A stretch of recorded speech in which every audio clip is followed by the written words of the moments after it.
Amén. Amén y gracias a Dios. Muchas gracias, Gloria, por encargarte. Bueno, muy buena tarde para todos. Bienvenidos. Nuevamente los saludo. ¿Cómo están? ¿Cómo se encuentran?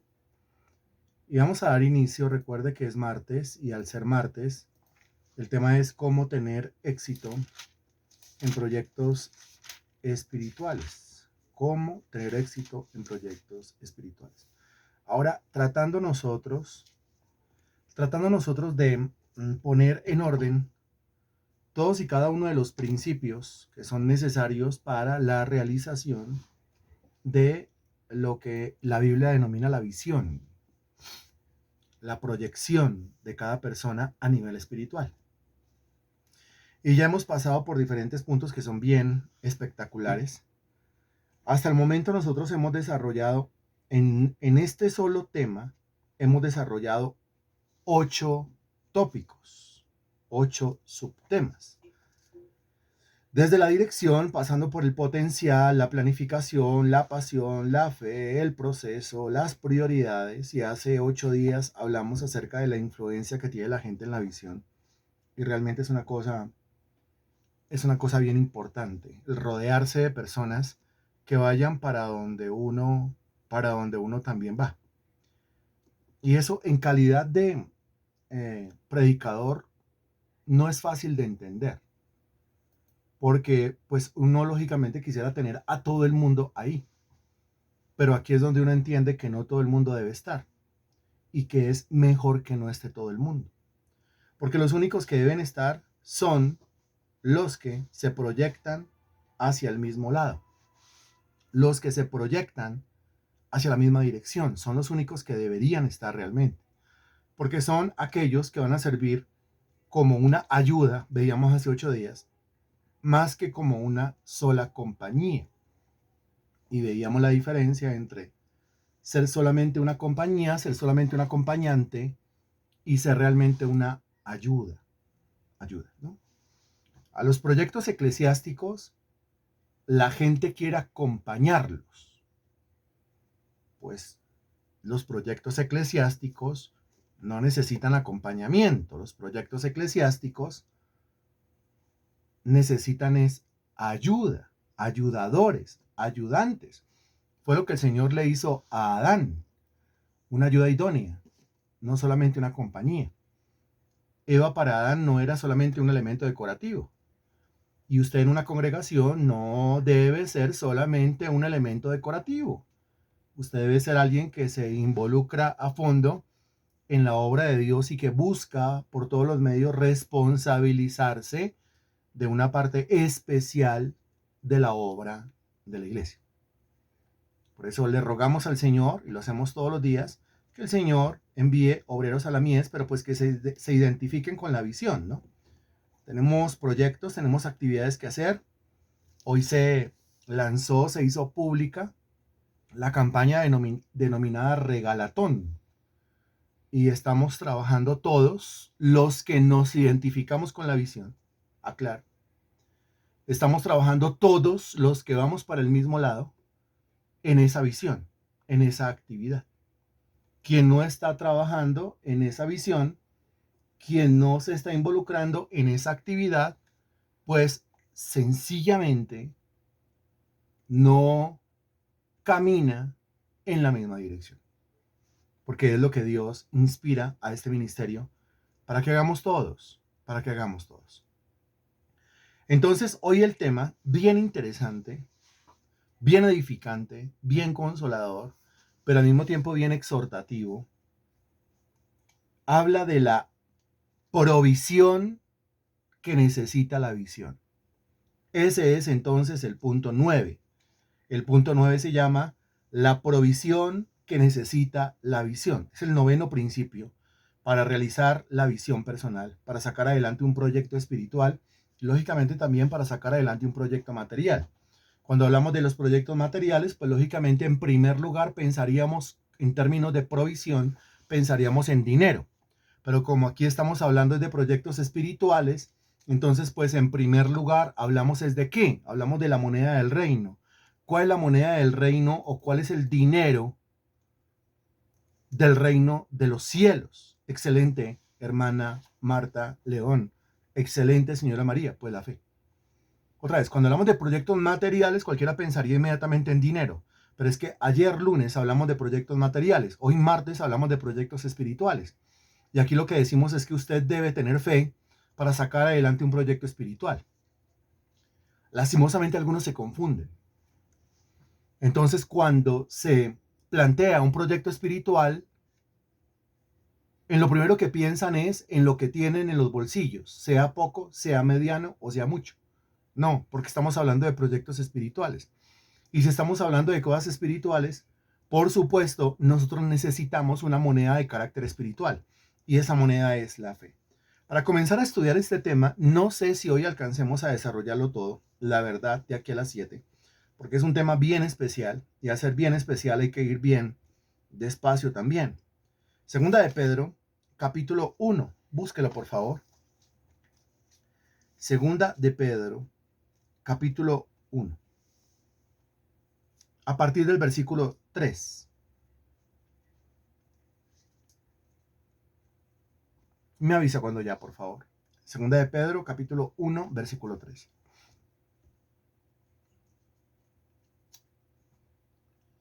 Ok, dice el versículo 3. Como todas las cosas que pertenecen a la vida y a la piedad nos han sido dadas por su divino poder mediante el conocimiento de aquel que nos llamó por su gloria y excelencia, por medio de las cuales nos ha dado preciosas y grandísimas promesas para que por ellas llegaseis a ser participantes de la naturaleza divina, habiendo huido de la corrupción que hay en el mundo a causa de la concupiscencia. Así comienzan estos versículos. En realidad, el cuerpo del mensaje de hoy es a partir del versículo 5, pero no podemos entender el versículo 5 y siguientes versículos hasta que primero al menos no se haya entendido el versículo 3 y el versículo 4. Otra vez el versículo 3 dice, como todas las cosas que pertenecen a la vida y a la piedad nos han sido dadas por su divino poder. Aquí está hablando de una dádiva, algo que se nos dio, que se nos dio. Volvemos al tema, lo que se nos dio, lo que está conjugado en tiempo pasado. Lo mismo de Efesios capítulo 1, versículo 3. No falta el que esté escribiendo en este momento Efesios 1:3. O sea, volviendo a repetir los mismos versículos que llevamos hablando, de los cuales llevamos hablando muchísimo tiempo atrás. El texto que dice, bendito el Dios y Padre de nuestro Señor Jesucristo, que nos bendijo tiempo pasado con toda bendición espiritual en los lugares celestiales en Cristo Jesús. Y cuando pasamos por ahí siempre hablamos de la promesa conjugada, el verbo de la promesa conjugado en tiempo pasado. Quiere decir que eso ya Dios lo dio, ya lo otorgó, ya lo proveyó, el Señor ya lo entregó. Consumado es, ya se dio, ya se hizo, ya se concedió. Quiere decir, ya no se lo puedo pedir más a Dios, porque ya se me entregó, es mío. Y aquí llegamos a otro versículo. Ahora aquí ya no está hablando Pablo en Efesios, sino que está hablando Pedro, la segunda carta que lleva su nombre. Y dice, todas las cosas que pertenecen a la vida y a la piedad nos han sido dadas por su divino poder. En la frase nos han sido dadas, usted encuentra una conjugación y encuentra un tiempo para esa conjugación. ¿Y ese tiempo qué es? ¿Pasado? ¿Ese tiempo es presente? ¿Ese tiempo es futuro? Léalo por favor, discierna y responda. ¿Estamos en qué tiempo? Nos han sido dadas. El texto no dice que nos está dando, como si fuese un presente continuo, y el texto no dice que se nos darán. El texto lo que dice es que nos han sido dadas. O sea que eso ya se nos dio. Pregúntele a Pedro y Pedro va a decir, esas cosas ya se nos dieron. Pregúntele a Pablo y Pablo va a decir en Efesios 1:3 que esas cosas ya se nos dieron. Ahora, cuando dos apóstoles, el apóstol cabeza de la predicación a los judíos, que es Pedro, dice, ya se nos dieron, y el apóstol cabeza de la predicación a los gentiles dice, ya se nos dieron, pues aquí hay algo que es muy cierto y es algo que es muy serio. Que todas las bendiciones ya nos fueron dadas. y que todas las bendiciones están en modo espiritual, en modo espíritu. Están en ese estado, están en ese modo, viven en ese ámbito, pertenecen a ese escenario. Y que las cosas que nos fueron dadas son las cosas, mira lo que dice el texto, todas las cosas, como dice Efesios 1:3, toda bendición espiritual. Aquí Pedro dice, todas las cosas. ¿Qué cosas faltan porque se me den? Ninguna. Todas las cosas que pertenecen a la vida y que pertenecen a la piedad. Es una maravilla. Porque la escritura es clara al decir que en la Biblia usted encuentra promesas para esta vida presente y para la vida futura. O sea, para la vida presente y para la vida eterna. O sea, son promesas que pertenecen al campo de lo físico, al campo de lo material, y también son promesas que pertenecen al campo de lo espiritual, al campo de lo eterno, al campo de lo celestial, al campo de lo que no veo. Son promesas que vienen a tocar lo que veo y son promesas que vienen a tocar lo que no veo. Esas son las promesas. Todas las cosas que pertenecen a la vida y a la piedad, indicando que la vida es una cosa y la piedad es otra cosa. Qué impresionante. Nos han sido dadas por su divino poder. Nos han sido dadas por su divino poder. Gracias a ese poder nos fueron dadas. Gracias a ese poder, esas cosas, todas las cosas, nos fueron concedidas. Dice que ese poder actuó mediante el conocimiento de aquel que nos llamó por su gloria y excelencia. O sea, ¿el conocimiento de quién? El conocimiento de Jesucristo. Y cuando hablamos del conocimiento de Jesucristo, pues ¿en dónde encontramos nosotros el conocimiento de Jesucristo? El conocimiento de Jesucristo lo encontramos en... Responda usted, por favor. Excelente, Marta León. Súper despierta. Muy bien. El conocimiento de Jesucristo lo encontramos en el Evangelio. Y el Evangelio está en todas las páginas de la Biblia, pero sobre todo está condensado en un libro de los 66 libros, que es ¿cuál libro? Pues el libro que estamos estudiando nosotros los viernes, la carta a los romanos. Eso. Entonces, ¿cómo queda? Miren. Ya expusimos el versículo 3 de adelante hacia atrás. Ahora revisémoslo de atrás hacia adelante. La última parte habla del conocimiento de aquel que nos llamó por su gloria y excelencia. Aquel es el Señor Jesucristo. Y el conocimiento del Señor Jesucristo se encuentra en el Evangelio, y el Evangelio se encuentra condensado en la carta a los romanos. Súper fácil. Ahora dice que cuando nosotros conocemos ese Evangelio, aparece la palabra poder. El divino poder de Dios se manifiesta, por supuesto. ¿Por qué? Pues porque no me avergüenzo del Evangelio, porque el Evangelio es poder de Dios para salvación. Dese cuenta, cuando usted conoce el Evangelio, usted cree el Evangelio se manifiesta en su vida con poder. Ahí está escrito. Ahora, cuando el Evangelio se manifiesta en mi vida con poder, pues todas las cosas que pertenecen a la vida y a la piedad, yo no solamente las entiendo, sino que al mismo tiempo las materializo en mi propia vida. ¿Cómo así materializar? Sencilla la explicación. Pues ya dijimos según Efesios capítulo 1, versículo 3, que toda bendición se encuentra en el plano de lo espiritual. Materializar quiere decir pasarlo del plano del espíritu al plano de la materia. Eso es. ¿Y eso cómo se hace? Pues eso se hace con eso que usted escribió al principio. Esa palabrita de 2 letras, que es una maravilla, cuando uno la entiende, ¿no? Cuando uno no la entiende, no. Lo único que logra pasar una bendición del plano espiritual al plano material es la fe. La fe fue dada para eso, fue diseñada por Dios para eso. Ninguna otra cosa es capaz de hacerlo. Para eso es la fe. La fe es espectacular. Ahora sigue diciendo el versículo 4, por medio de las cuales, ya, es que está hablando en el versículo 3, parte final, de la gloria y excelencia, ¿no? Dice, mediante el conocimiento de aquel que nos llamó por su gloria y excelencia. Las dos cosas están en femenino. Es la gloria de Dios y la excelencia de Dios, las dos en femenino. Las dos están en femenino, versículo 4, por medio de las en femenino, por medio de las cuales, esas cuales son la gloria y la excelencia. Por medio de esa gloria y por medio de esa excelencia, o por medio de las cuales, hasta ahí, ¿quién me está entendiendo?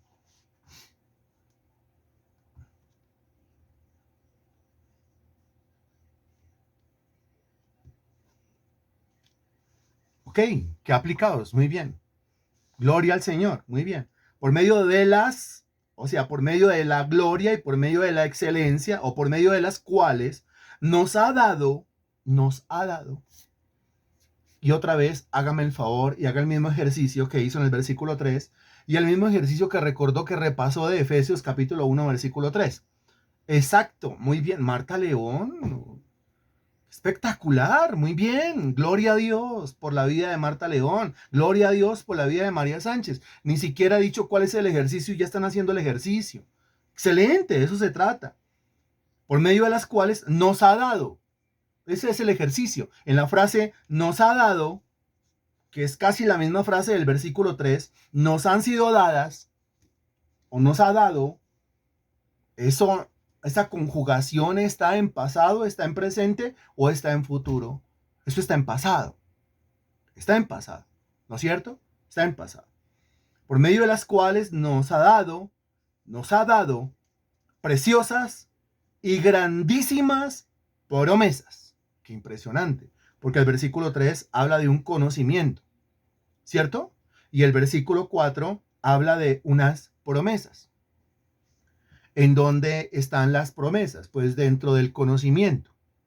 Quiere decir que en la medida en que yo voy conociendo, no solamente me voy llenando de doctrina, no solamente me voy llenando de letra, no solamente me voy llenando de teología, no solamente me voy llenando del conocimiento, el conocimiento de lo que es, el conocimiento de lo que es práctico para mi salvación, práctico para mi santificación, práctico para mi crecimiento espiritual, sino que al mismo tiempo yo voy encontrando, en la medida en que voy conociendo, unas partecitas de lo que voy leyendo y de lo que voy entendiendo, que se llaman promesas.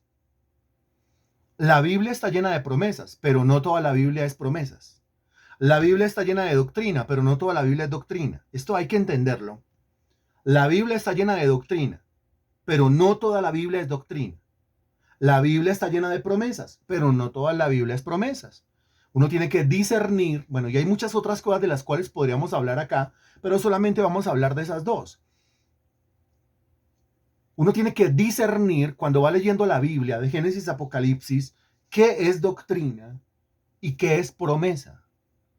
Porque la doctrina es la regla, la norma incambiable, lo irrefutable.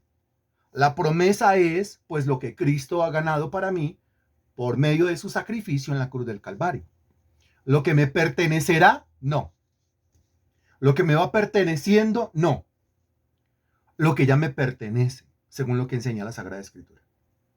Qué impresionante. Pero es que el versículo 3 habla de todas las cosas que pertenecen a la vida y a la piedad. Y el versículo 4, en una sola palabra, entonces encierra todas las cosas que pertenecen a la vida y a la piedad. Y esa palabra que encierra todas las cosas que pertenecen a la vida y a la piedad es la palabra promesas. ¿Qué son las promesas? Otro significado. Las promesas son todas las cosas que pertenecen a la vida y a la piedad y que me fueron dadas gracias al sacrificio de mi Señor Jesucristo. ¿Cómo le parece esa definición? Podemos dar muchas definiciones de lo que sería una promesa o de lo que serían las promesas. Pero encontrar aquí que las promesas son todas las cosas que pertenecen a la vida y a la piedad y que me fueron dadas gracias al sacrificio que Cristo hizo en la cruz del Calvario y que yo creo que lo hizo por mí. ¿Cómo le parece esa definición? Responda, por favor. Dígame si concuerda usted con lo que enseña la Sagrada Escritura. ¿Está de acuerdo usted con lo que enseña la misma Biblia? ¿De acuerdo o no de acuerdo? ¿Qué dice usted? Me imagino que está escribiendo, entonces yo espero. Ok. Ok. Listo, por medio de las cuales nos ha dado preciosas y grandísimas promesas para que por ellas, otra vez en femenino, esta vez está hablando de quién, en femenino y en plural, está hablando de las promesas, para que por ellas o para que por esas promesas llegaseis a ser participantes de la naturaleza divina. Es decir, participantes de lo que le pertenece a Dios, participantes de lo que es de Dios, pero que Dios ha querido compartir con nosotros. De eso está hablando. Participantes de la naturaleza divina no quiere decir que usted se convierta en un Dios. No quiere decir que de ahí en adelante usted tenga la naturaleza divina y sea la cuarta persona de la Trinidad. No, vuelvo y repito. Participante de la naturaleza divina no quiere decir que usted se convierta en un Dios. No quiere decir que de ahí en adelante usted se convierte en la cuarta persona de la Trinidad. No. O sea, no hay tal cosa como Padre, Hijo, Espíritu Santo y don Henry Franco. No. No hay tal cosa como Padre, Hijo, Espíritu Santo y Rubelio López. No. No hay tal cosa como Padre, Hijo, Espíritu Santo y María Sánchez. No. Es una Trinidad. Muchos han malinterpretado este texto y por ahí usted los escucha decir que es que nosotros somos dioses. Y dioses a la estatura del que está sentado allá en el trono. Y eso es una blasfemia. Aquí está hablando es de promesas, ¿sí? Está hablando es de cosas que el Señor ganó para mí, para usted, para el que cree. Las cosas que pertenecen a la vida y a la piedad. Está hablando de preciosas y grandísimas promesas para que por ellas, por esas promesas, llegaseis a ser participantes de la naturaleza divina, no de participantes. O sea, es algo que Dios nos participa. Venga, le participo de. Es una expresión que no todo el mundo usa y que en la Reina Valera se utiliza. Y mucha gente a mucha gente le choca el lenguaje de la Reina Valera 1960 porque no entienden. Pero sin embargo, esa participación es una palabra que uno utiliza. Venga, le participo de qué, de mi almuerzo, no sé. Venga, le participo de mi galleta. Venga, le participo de mis onces. Venga, le participo de mi sándwich. Y cuando quiere decir que venga, le participo de algo que yo tengo, lo que está diciendo es que venga, le comparto. Muy bien, exactamente, señora Zoila. Se la ha extrañado muchísimo, señora Zoila. Que se le comparte de lo que tiene, de lo que es suyo, de lo que es de su propiedad. Se le comparte, es suyo, pero en su generosidad, en su cero envidia, pues entonces le da también a los demás de lo que es suyo. Para que por ella llegases a ser participantes de la naturaleza divina, habiendo huido de la corrupción que hay en el mundo a causa de la concupiscencia. Pues aquí comienza a condicionar entonces el tema, lógicamente, porque dice, pues si yo soy participante de la naturaleza divina, si el Señor me está compartiendo lo que es de Él, pues todo lo que es de Él es como Él es santo, y todo lo que es de Él es santo. O sea que esas cosas que pertenecen a la vida y a la piedad son santas. Esas preciosas, perdón, preciosas y grandísimas promesas son santas. Y como todo lo de Dios es santo, pues yo que estoy ahí metido en sus cosas, que estoy involucrado en sus cosas, yo debería ser santo como Él es santo. Eso es lo que está diciendo. Ahora, a partir del versículo 5 comienza entonces a decir, vosotros también, poniendo toda diligencia por esto mismo. Opa. Vosotros también poniendo toda diligencia por esto mismo. Iniciemos por esto mismo. ¿Cuál es la motivación? El por esto mismo. ¿Pero a qué se está refiriendo cuando dice por esto mismo, según el versículo 3? ¿Y a qué se está refiriendo cuando dice por esto mismo, según el versículo 4? ¿Qué es ese por esto mismo?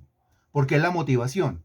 Si entiende el por esto mismo del versículo 3 y entiende el por esto mismo del versículo 4, de aquí en adelante usted va a fluir en lo que se tiene que decir. ¿De qué está hablando? El versículo 3 y el versículo 4 hablan de lo mismo. Y ya lo acabo de explicar. O sea que ¿de qué está hablando? Dice, por eso mismo.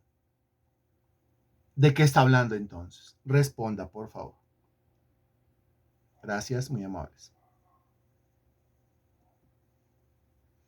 Por esto mismo.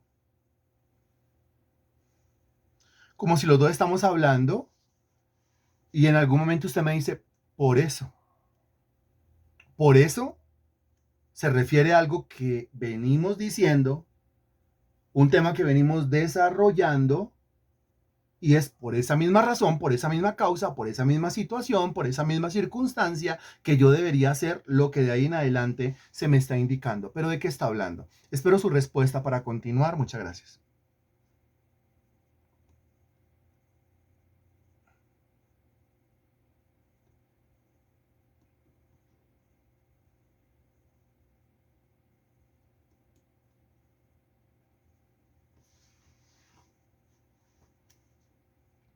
Excelente. ¿Tiene que ver con qué? Tiene que ver con eso de lo cual el Señor nos está participando.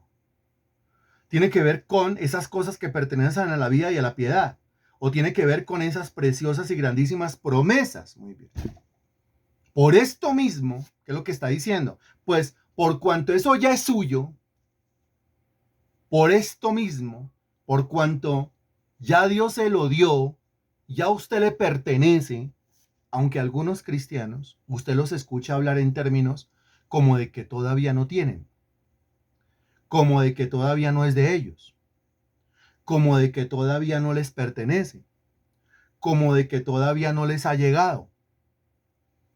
Y mientras que ellos hablen en términos de que todavía no tienen, de que todavía no les ha llegado, pues ellos entonces están negando, están contradiciendo lo que dice la Biblia, lo que dice el Nuevo Testamento, lo que dice Efesios 1:3, lo que dice 2 de Pedro capítulo 1 versículo 3, versículo 4 y siguientes. Y que no espere la persona que se la pasa negando lo que la Biblia dice, que la Biblia le funcione. Porque la Biblia solamente le funciona a aquella persona que concuerda con ella, que se somete a ella, que se inclina y se postra ante la revelación que está ahí escrita. Algún día yo sé que el Señor lo hará, nunca el Señor lo hará, nunca lo hará. Y el Señor nunca lo hará por la sencilla razón de que 1, 2 y 3 puntos suspensivos y usted completa para claridad de todos. El Señor nunca lo hará. Está esperando que algún día el Señor lo haga, el Señor nunca lo hará. Por la sencilla razón, excelente, de que ya lo hizo, de que ya está hecho, de que ya lo hizo. Y entonces, ¿qué es lo que yo tengo que hacer? Pues la Biblia es clara al decir, creí por lo cual hablé. Lo que usted habla es la expresión de lo que usted cree. Si usted cree que eso todavía no, pues todavía no. Pero si usted cree la Biblia, le va a tocar hablar diferente.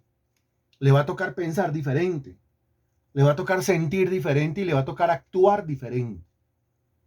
Esa palabra actuar me parece una maravilla, ¿no? Recuerde que la fe se muestra por las obras, o sea, por las acciones. Y cuando hablamos de acciones, estamos hablando de actuaciones. ¿Qué quiere decir? Mire, uno realmente, ojo esto, uno realmente debe convertirse en un actor o en una actriz. ¿Qué hace un actor? Personifica un papel. Se mete en un personaje. Lo actúa. Lo vive. Piensa como el personaje, es su profesión. Siente como el personaje, es su profesión. Habla como el personaje, es su profesión. Se comporta como el personaje, es su profesión. Sus modales, sus modismos, sus gesticulaciones serán los del personaje, porque es su profesión. Vive el personaje. Vive el personaje. Es lo mismo en la Biblia. El tema es que el cristiano debe ser un actor y debe ser un actor de los buenos, un actor perfecto, digno de un Oscar celestial. Pero hay cristianos que son pésimos actores, malísimos actores. Se ganarían los tomatazos de todo el público. los chiflidos de todo el público. Que todo el público les dijera fuera, fuera, fuera. ¿Por qué? Porque no son capaces de meterse en el personaje que les toca. Son pésimos actores. No logran interpretar un personaje. Alguno todavía estará perdido, entonces les sigo explicando. ¿Cómo así? Preguntará alguno. Pues que si la Biblia habla del cristiano como un individuo al cual le pertenecen todas las bendiciones espirituales en Cristo Jesús. Si la Biblia habla del cristiano como un individuo al cual le han sido dadas todas las cosas que pertenecen a la vida y a la piedad. Si la Biblia habla del cristiano como un individuo al cual se le han dado preciosas y grandísimas promesas, todo en tiempo pasado, indicando que ya está hecho, pues yo debería vivir ese personaje.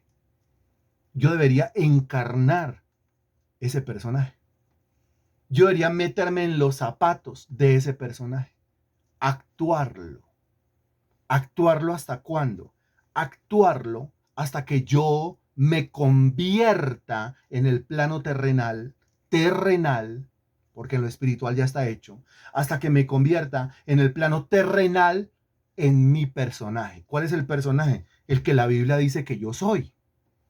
Mejor dicho, es como si el Nuevo Testamento, sobre todo, a usted le diera el libreto y le dice, esto es lo que tiene que hacer, esto es lo que tiene que obrar, esto es lo que tiene que creer, esto es lo que tiene que actuar. Esto es lo que tiene que actuar. ¿Cómo le parece ir entendiendo la fe como una actuación? ¿Cómo le parece a usted ir entendiendo la fe como un libreto que yo me tengo que aprender y que yo tengo que comenzar a vivir? ¿Cómo le parece entender la fe como el convertirme en un excelente actor? Eso es lo que yo soy. Así pienso, así siento, así hablo, así me muevo, así gesticulo. La mueca tiene que ver con el personaje. Soy el personaje. Estoy metido en el personaje. Yo soy ese del cual la Sagrada Escritura habla. Pero le acabo de preguntar algo y usted me hace el favor y me responde. ¿Cómo le parece entender la fe así? Como una actuación, porque es que es por los actos, ¿se acuerda? Es por las obras, por las actuaciones que la fe se muestra o se manifiesta. Espero su respuesta. Muchas gracias.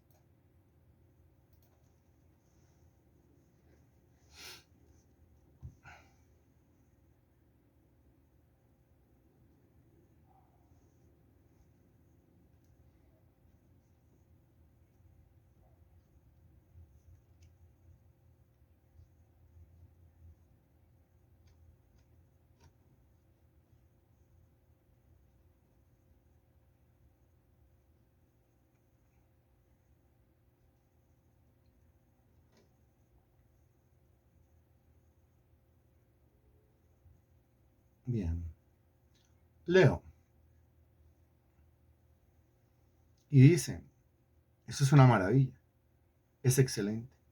Es la vida que debo vivir siempre, claro. Espectacular. Si soy un actor real al encarnar la palabra, no un actor ficticio. Muy bien, excelente. Muy bien. De eso precisamente se trata. O sea, es que si la escritura dice que por su llaga yo fui sanado, entonces se está hablando ahí de un personaje que está sano, ¿sí o no? Ahora, ¿qué tal soy yo para aprenderme el libreto de la sanidad, de una vida sana? Y para encarnar ese personaje y comportarme como una persona completamente sana. Ay, que no puede ser que la Biblia diga que yo, o sea, el personaje está completamente sano, pero yo vivo, actúo, obro como completamente enfermo.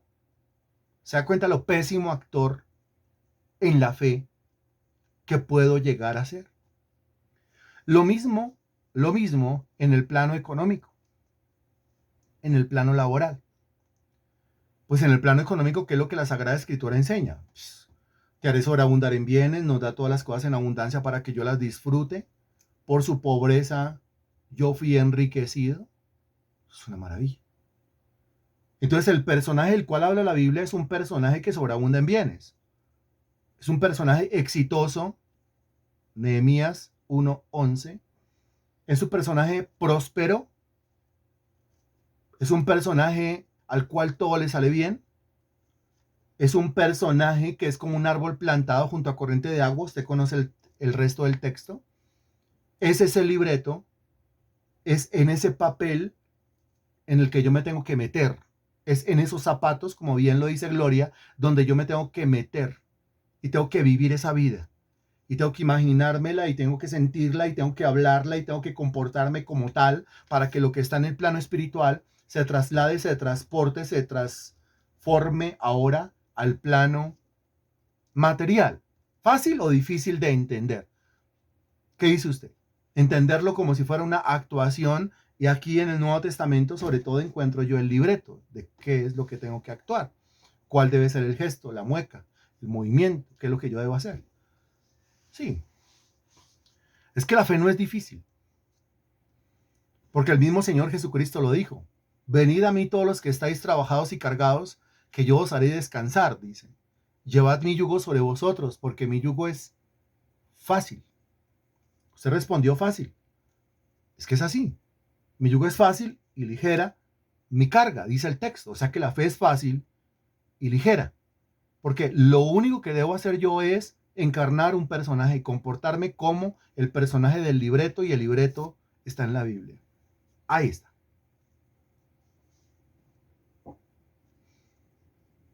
Ahí está. Usted le pregunta a un buen actor, y el buen actor, antes de ir a grabar la primera escena, pues ese hombre, meses, hasta años, los buenos actores, hasta años atrás, prepararon su personaje. Y preparar su personaje quiere decir que se fueron a vivir allá donde el libreto dice que el personaje vivía. Y tomaron los hábitos que el libreto dice que el personaje tenía. Y los modismos y la forma de hablar y en qué idioma hablaba, y si movía un ojo y si movía el otro, y si movía la nariz y si movía las manos, y los lugares que frecuentaba, pues el actor comenzó a frecuentar los mismos lugares que el libreto decía que el personaje frecuentaba. Y si comía algo especial, pues el actor, el buen actor, pues iba y comía lo que el libreto decía que el personaje comía. De manera que cuando llega el actor a grabar la primera escena, con toda esa preparación que tuvo, pues quien llegó a grabar el personaje, perdón, quien llegó a grabar la escena no fue el actor. Quien llegó a grabar la escena fue ¿quién? Por la preparación de antemano que tuvo el actor. El que llegó a grabar la escena realmente fue ¿quién? El personaje, muy bien, y descrestó al director, a los libretistas, a los asistentes, a los de maquillaje, a los de luces, a los de ambientación, a los de sonido, a los de los cables, a los camarógrafos y a los demás actores. Dice, pero es que impresionante cómo lo encarna, la mueca, cómo habla, cómo gesticula, cómo todo, absolutamente todo es el actor. Y hace una actuación pero magistral, y algunos dicen, después de terminar la última toma, después de grabar todo lo que tenían que grabar, dice, qué difícil fue para mí después de eso salirme del personaje, acabar con el personaje, porque ya no lo podía seguir haciendo porque ya había grabado todo. Qué difícil. Eso es un excelente actor. Ahora, de lo que se trata con nosotros es de meternos en el personaje y nunca jamás salirnos, porque la grabación nunca jamás va a terminar. El problema es que yo no le dedico tiempo a la preparación de ese personaje.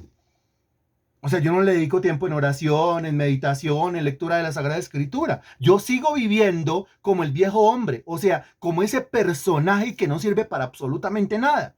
Como ese personaje bueno para nada, ese personaje que está enfermo, ese personaje que está arruinado, ese personaje que no tiene trabajo, que no tiene en qué caerse muerto, ese personaje solitario al cual le va mal en todo lo que hace, le va mal en términos laborales, económicos, le va mal en el amor, le va mal a nivel social, le va mal a nivel profesional, es un completo mediocre a nivel espiritual. En cuanto al servicio del Señor, es un completo inútil. Ese es el personaje, el viejo hombre. Ese personaje, dice la Sagrada Escritura, despojaos del viejo hombre. Ese personaje no sirve para nada, absolutamente nada. El libreto de ese personaje se rompió. La Biblia dice anulando el acta de los decretos que había contra nosotros y que nos era contraria, quitándola de en medio y clavándola en la cruz. Colosenses 2, 14 y 15. Ese libreto se rompió.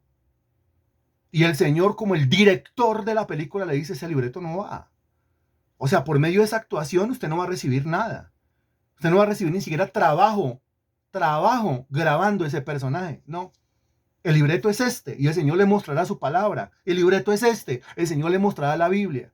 El libreto es este, el Señor le mostrará el Nuevo Testamento y le dirá, esto es lo que usted tiene que encarnar, esto es lo que tiene que actuar. Pero de tal manera que usted crea con todo su ser que usted es el personaje que está encarnando, que está actuando. Esa es la fe.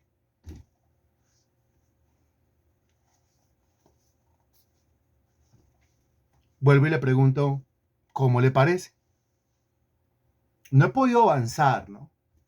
Es que quiero avanzar, pero viene la idea, viene la inspiración, viene la palabra, viene el versículo, viene la aclaración, vienen las ganas de reiterar y reiterar y reiterar. No he podido avanzar mucho, pero vuelvo y le pregunto, ¿cómo le parece?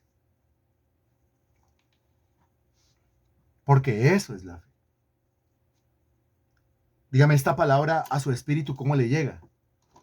Esta revelación a su espíritu, ¿cómo le llega?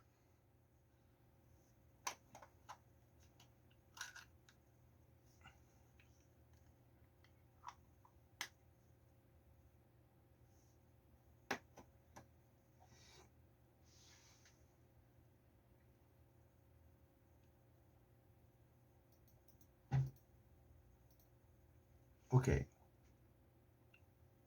Creo yo que usted está escribiendo, entonces esperemos unos minutos más.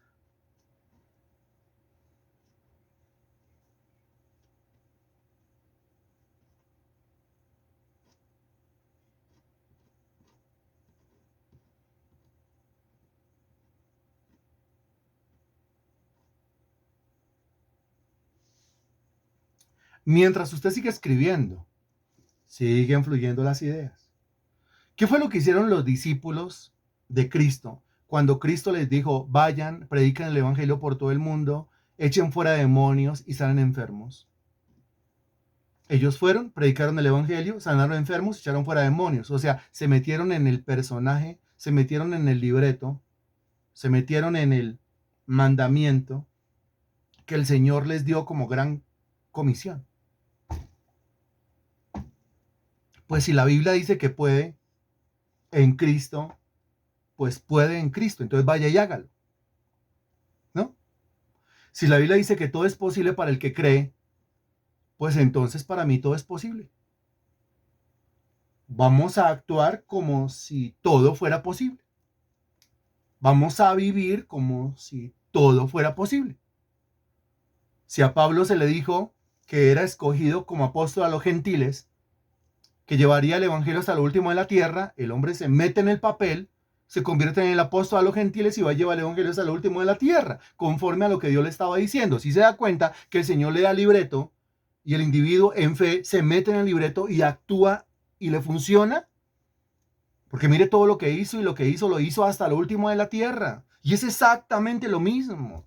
¿Cómo queremos que funcione si no nos metemos en el papel? Ahora, para esto se requiere, el versículo 5 dice, vosotros también poniendo toda diligencia. Para hacer esto se requiere toda diligencia. ¿Qué entiende usted con la frase toda diligencia? Dice, vosotros también poniendo toda diligencia. O sea, usted tiene que ponerle toda diligencia a esto. ¿Qué es eso? Responda, por favor. Hay algunos callados, algunos que no responden. Ya es como vicio en algunos, ¿no? Como maña.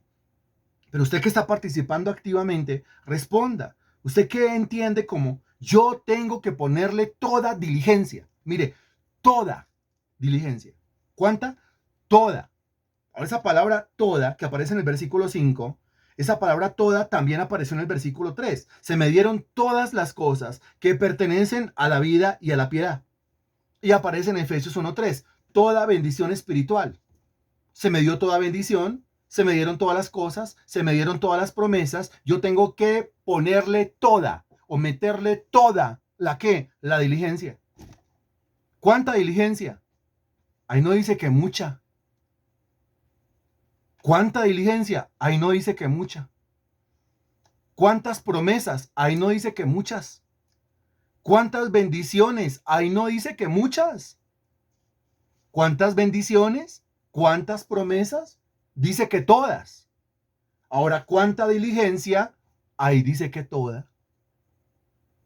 Dice el texto, vosotros también poniendo toda diligencia. O sea, si Dios lo entregó todo, si Dios me dio todo, yo tengo que ponerlo todo. ¿Así está claro? Si Dios me lo dio todo, me lo entregó todo, yo tengo que ponerlo todo. Yo tengo que meterle toda. Si yo estoy escatimando esfuerzos, pues entonces toda bendición espiritual no va a abandonar el plano del espíritu para pasar al plano de lo físico, que es donde yo las necesito. O sea que dése cuenta usted aquí que yo no puedo culpar y yo no puedo responsabilizar a Dios del por qué en el plano físico, material, terrenal, las promesas no se materializan. Aquí el único culpable, el único responsable del por qué las promesas no pasan del plano espiritual al plano material, soy yo. ¿Y cuál es la responsabilidad? Ponerle toda. Pero si yo soy de los cristianos que soy un rogado para todo, ¿sí? Me tienen que rogar, me tienen que invitar, me tienen que hacer la antesala, tarjeta de invitación. Pues así no funciona con Dios. Yo entiendo que Dios lo puso todo, yo tengo que ponerlo todo. Yo tengo que poner toda mi diligencia. Ahora, aparece la palabra diligencia. Regáleme usted las 3 características de una persona diligente. Eso también lo hemos explicado muchísimas veces. Que son las mismas 3 características de la diligencia. ¿Cuáles son esas 3 características? La persona diligente hace las cosas 1, 2 y 3. Responda, por favor.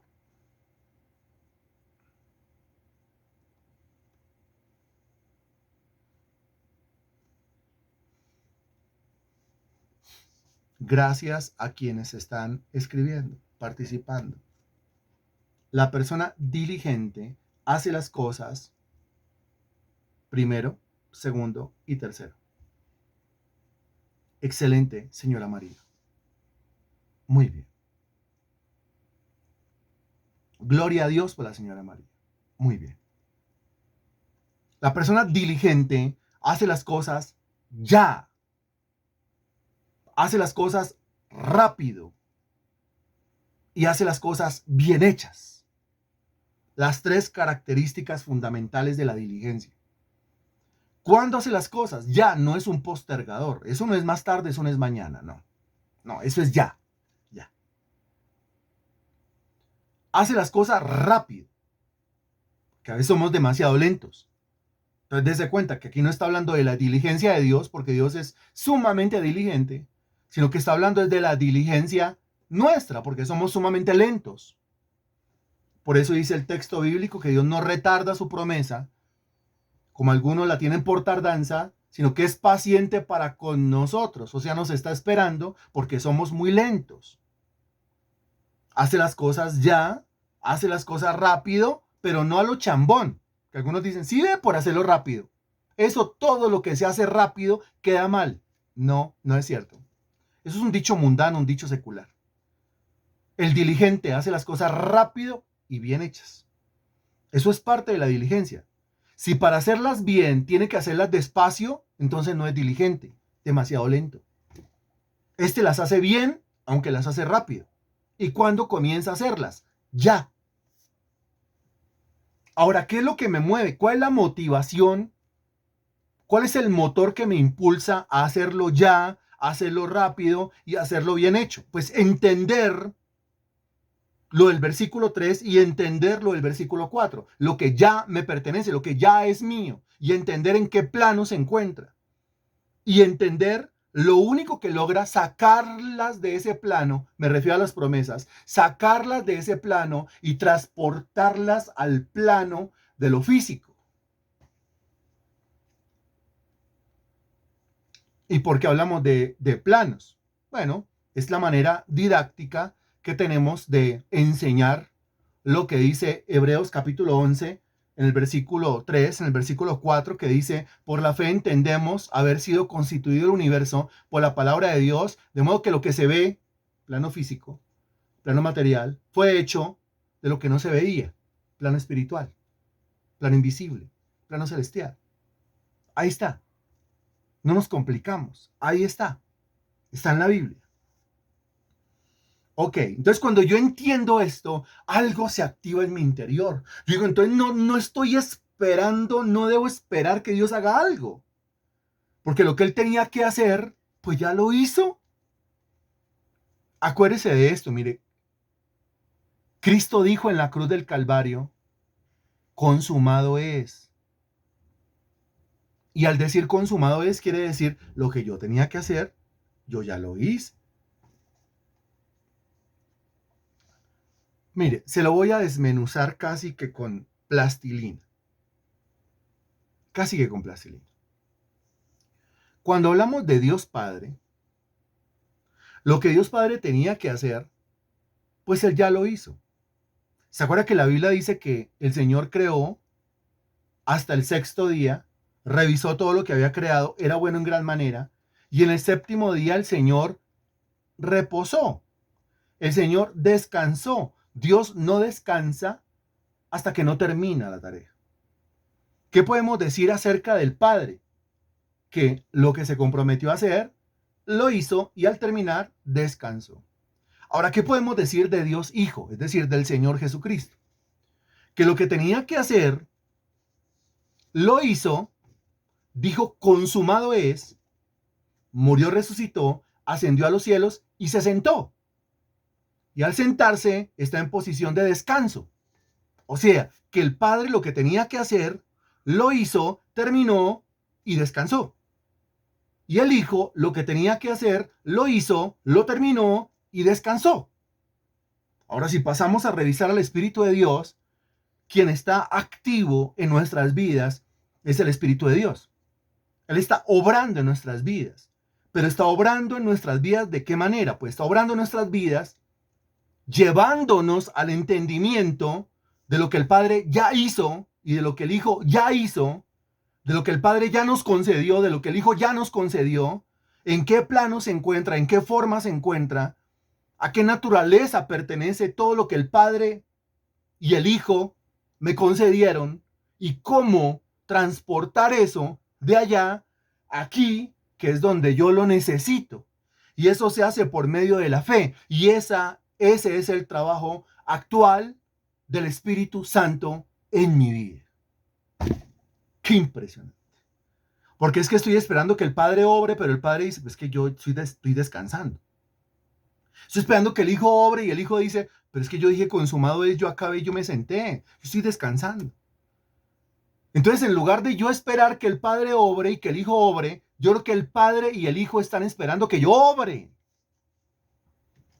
Es que me las doy de muy ágil, me las doy de muy rápido y en realidad soy el lento. Porque lo que el Padre y el Hijo están esperando es que yo crea, que yo encarne el personaje, que yo me atreva a creerlo, que lo haga de manera diligente, ya rápido y bien hecho. Por eso dice el texto, vosotros también, poniendo toda diligencia por esto mismo, note que es por esto mismo, o sea que esto, lo anteriormente estudiado, es lo que activa mi diligencia. Y después dice, añadid, añádale, ¿qué es añadir?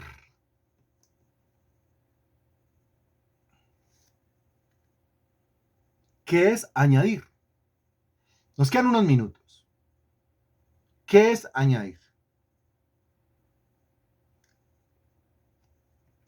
Añada, agregue, muy bien, muy bien. Una, sume, muy bien. Mire, lo que usted encuentra a continuación Es como una receta. Porque lo que encuentra a continuación es como unos productos que usted tiene que conseguir y que usted tiene que combinar y que usted tiene que mezclar para que lo del versículo 3 y lo del versículo 4 se conviertan en realidad en el plano físico material. Porque dice, añadid a vuestra fe, da por hecho que usted tiene fe. ¿Cuántos de los que estamos aquí tenemos fe? Pues todos. Somos creyentes, somos llamados creyentes. Somos nuevas criaturas en Cristo Jesús. Muy bien. Pero muchas veces no entendemos la naturaleza de la fe, no entendemos cómo es que funciona la fe. Se encuentran muchos cristianos tan perdidos, tan embolatados con el tema de la fe. Entonces uno les pregunta, ¿cómo están? Y ellos responden de la siguiente manera. Mire lo absurdo. Pero ellos responden de la siguiente manera. ¿Le hablo en fe o le digo la verdad?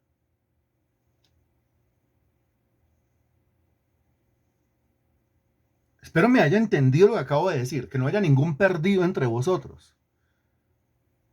Acabo de decir que uno cuando le pregunta a muchos cristianos, ellos responden, ¿le hablo en fe o le digo la verdad? O sea que para ellos la verdad no es la fe. Para ellos la fe es una mentira, porque le hablo en fe o le digo la verdad. O sea que la fe es una mentira. Si para mí la fe es una mentira, pues me va a funcionar la fe si ni siquiera sé qué es, cómo funciona, cómo opera. Me puede funcionar la fe, pero así completamente embolatados. La fe no es complicada. Es fácil y es ligera. Su explicación está en la Biblia. El modo como opera está en la Biblia. El modo como la fe se robustece, se agranda, se agiganta, está en la Biblia. Entonces, ¿por qué ando tan perdido? Porque soy un cristiano que no estoy en la Biblia, que es donde está toda la receta. Ahora mire lo que dice a continuación. Añadid a vuestra fe, o sea que tengo la fe, pero me toca añadirle cosas con el fin de que la fe se robustezca, se engrandezca, se agigante, se ensanche, se estire. Y lo que tengo que añadirle a la fe, aquí solamente alcanzamos a leerlo y ya dejamos la receta para dentro de 8 días, porque si no se nos va una hora más. Añadid a vuestra fe virtud. Mire, no solamente fe, tiene que conseguir virtud y añadírsela a la fe. Ahora siguiente, a la virtud conocimiento. O sea que tiene que añadirle a la fe virtud y a la virtud tiene que añadirle conocimiento. Entonces van dos, virtud y conocimiento. El versículo 6, al conocimiento dominio propio, van 3. Al dominio propio paciencia, van 4. A la paciencia piedad, van 5. A la piedad afecto fraternal, van 6. Y al afecto fraternal amor, van 7. Qué impresionante. A la fe debo añadirle 7 cosas para que funcione. ¡Qué tenaz! Y termina diciendo, porque si estas cosas, o sea, las 7 que debo añadirle a la fe, porque si estas cosas están en vosotros y abundan, no solamente que estén, sino que abunden, no os dejarán estar ociosos, mire, no ociosos, sino diligentes, como digo el versículo 5. No os dejarán estar ociosos ni sin fruto. ¿Cómo así ni sin fruto? Pues que lo que usted entendió en el versículo 3 y en el versículo 4 se le materializa en el plano de lo físico, de lo visible, de lo terrenal, de lo material. Entonces, tremendo. Pero entender esto me saca del ocio, me vuelve diligente. Y me saca de lo infructífero y me convierte en alguien lleno de fruto, eficaz, eficiente para materializar bendiciones. ¿Quieres saber más de esto? No se pierda la próxima clase dentro de 8 días. La próxima clase de cómo tener éxito en proyectos espirituales. Bendito Dios, Rey de Gloria, te damos gracias, mi Señor, por tu palabra, por tu revelación. Toda la gloria, honra y alabanza a ti te pertenece. Señor, oro en este momento, mi Señor, por cada una de las personas que se han conectado hoy a esta clase. Te pido, bendito Señor, por su situación. Te pido, Señor Dios, porque nos des el temple, el carácter para meternos en el personaje, para meternos en el papel, en el libreto, Señor. Porque si nos metemos en el libreto, mi Señor, entonces esa actividad que hemos denominado regalatón, mi Dios, en la cual trabajamos para llegar con un regalo en la mano a una casa y poder evangelizar a toda la familia en el mes de diciembre, a vísperas de la Navidad, Señor. Creo que es una buena tarea en la cual nos deberíamos ocupar todos, mi Señor, pero solamente se va a ocupar aquella persona que tenga fe y que tenga una fe robusta y que entienda que el recurso con el que cuenta no es el recurso que tiene en los bolsillos, sino que el recurso con el que cuenta es el recurso que tiene el Espíritu, que es la fe. De la misma manera, mi Señor, la actividad de nuestro cierre, nuestra cena navideña, lo acostumbrado de todos los años, mi Dios, también necesita una gran fe. Y las personas, mi Dios, que se han dispuesto, mi Dios, para ese viaje la última semana de febrero al país de México, Señor, al estado de Guerrero, pues también es un proyecto que necesita fe, Señor. Que antes de revisar lo que hay en la cuenta de ahorros o lo que hay en el bolsillo, pues uno revisa lo que tiene el Espíritu a ver si le alcanza para creer que la provisión puede fluir a las manos y puede pagar un tiquete y puede ir y puede volver, conforme a tu fe te sea hecho. No dice conforme al dinero que tienes en la cuenta te sea hecho. Señor, te pido que recapacitemos, que pensemos de una manera diferente, Señor. Que nos metamos en el personaje, mi Señor. Porque tu palabra dice, diga el débil, fuerte soy. El personaje en cuestión es fuerte. Y yo me la paso confesando debilidad. Que recapacitemos y reflexionemos, te lo pido, en el nombre del Señor Jesucristo. Amén. Y gracias a Dios. Amén.